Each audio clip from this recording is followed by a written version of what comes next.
السلام علیکم ورحمۃ اللہ وبرکاتہ۔ میرے پیارے پاکستانیوں، آپ سے ایک بات کرنا چاہتا ہوں۔ بحیثیت پاکستانی میں اپنی زندگی کے 30 برس گزار چکا ہوں۔ ان 30 برسوں میں بہت کچھ دیکھا سنا۔ مثال کے طور پہ یہ اچھا ہے، یہ برا ہے، یہ صحیح ہے، یہ غلط ہے، وہ چور ہے، فلاں فلاں فلاں۔ بہت سی ناانصافیاں اس ملک میں یا بہت سے اداروں کی مسلسل آج بھی یہ ایک رسم چلتی ہے، انجسٹس کی، انصاف نہیں ملتا کسی بھی طرح سے۔ نہ ہمارے پاس وسائل ہیں پوری طرح سے، لیکن ہمارا خون ضرور نچوڑا جاتا ہے۔ تو میرے پاکستانیوں، مدعا یہ ہے کہ ہم ہر چیز کو برداشت کر رہے ہیں، ہر چیز کا سامنا کرتے ہیں، لیکن شاید ہم نے اس کو کبھی ٹھیک کرنے کی کوشش نہیں کی۔ اس کو خراب کرنے میں بیرونی یا اندرونی طاقتیں جو بھی ہیں، سامنا ہم کرتے ہیں، کرتے آ رہے ہیں اور کرتے رہیں گے۔ تو سوچنا یہ ہے کہ ہم کیا ساری زندگی اپنے آنے والی نسل کو بھی یہی چھوڑ کر جائیں گے، انہی حالات میں چھوڑ کر جائیں گے؟ تو زندگی میں سارے پاکستانی تھوڑا تھوڑا خود کو وقت دیں اور اپنے آپ سے ایک کوشش کریں آئندہ کرنے کی۔ وہ سب سے اہم چیز ہے کہ آپس میں اتفاق، سب سے پہلی چیز ہے کہ آپس میں اتفاق پیدا کریں۔ میرے ملک میں یہ چیز اتفاق صرف نام کی ہے۔ ہم بٹے ہوئے لوگ ہیں، نسلوں میں، صوبوں میں، ذاتوں میں، فلاں فلاں فلاں، بہت ساری تقسیم کی ہمارے اندر وجوہات پائی جاتی ہیں۔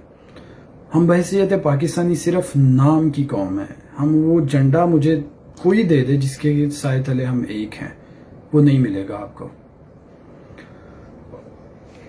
تو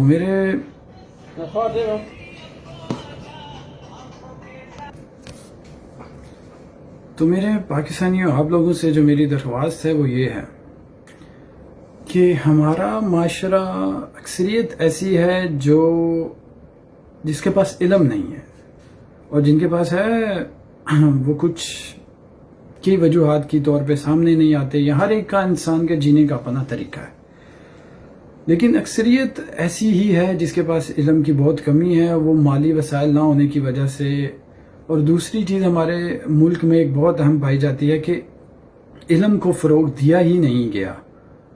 یہ مدرسے کو مدرسے میں بانٹ دیا، اسکول کو اسکول میں بانٹ دیا، لیکن کسی بھی طبقے میں چلے جائیں تو دین کو فروغ نہیں دیا گیا جس طرح سے دینا چاہیے، یا جس طرح سے دین اسلام کہتا ہے، یا جس طرح کی آج کی ہیومینٹی کہتی ہے۔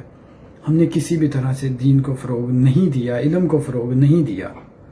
تو میرے بھائیوں، آپ لوگوں کو جو کرنا ہے، سب سے پہلی چیز آپس میں اتفاق کریں۔ یہ میں ریکویسٹ سب سے زیادہ ہم ان لوگوں کو جو میرے طبقے کے لوگ ہیں، میرے جیسے ہیں، جنہوں اپنے گھر سے در بدر ہیں، اپنے خاندان کو پالنے کے لیے، اپنے کل کو بہتر کرنے کے لیے، لیکن ہمارا سارا سرمایہ وہ چور جن کو ہم کہتے ہیں وہی ہمارے اوپر پارسا بن کے آ جاتے ہیں، لیکن وہ ان کے آنے نہ آنے کی ذمہ داریاں ہماری ہیں۔ ہم اپنی زندگیاں گوا دیتے ہیں اسی طرح پردیسوں میں، کوئی کہاں پہ کوئی کہاں، ہر ایک کی اپنی اپنی کہانی ہے۔ لیکن آپس میں اتفاق پیدا کریں، جس کے پاس جتنا علم ہے وہ بانٹیں، مصنوعی زندگی پر مت جائیں۔ دنیا جو آپ کو دکھا رہی ہے وہ حقیقت نہیں ہے۔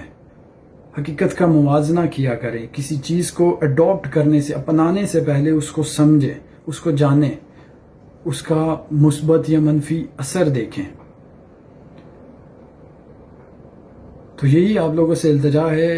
الیکشن نام کی ایک چیز آپ کو ہوا دی گئی ہے، اس سے کوئی فرق نہیں پڑنے والا۔ مہرے وہی ہیں، لوگ وہی ہیں، کوئی کچھ نہیں بدلا۔ آپ وہی ہیں، میں وہی ہوں، آپ میں اور میرے میں کوئی فرق نہیں۔ حالات کو بدلنے کے لیے ہمیں خود کو بدلنا پڑے گا۔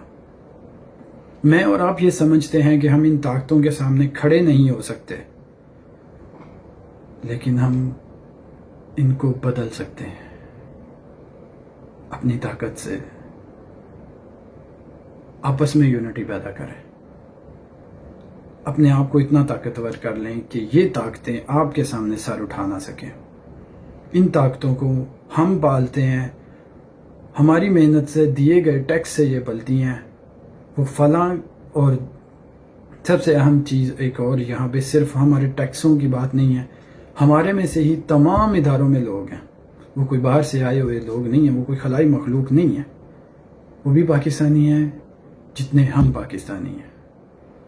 مسئلہ ہے نہ ہم دین کے ہیں نہ دنیا کے ہیں، ہم دو کشتیوں میں سوار لوگ ہیں.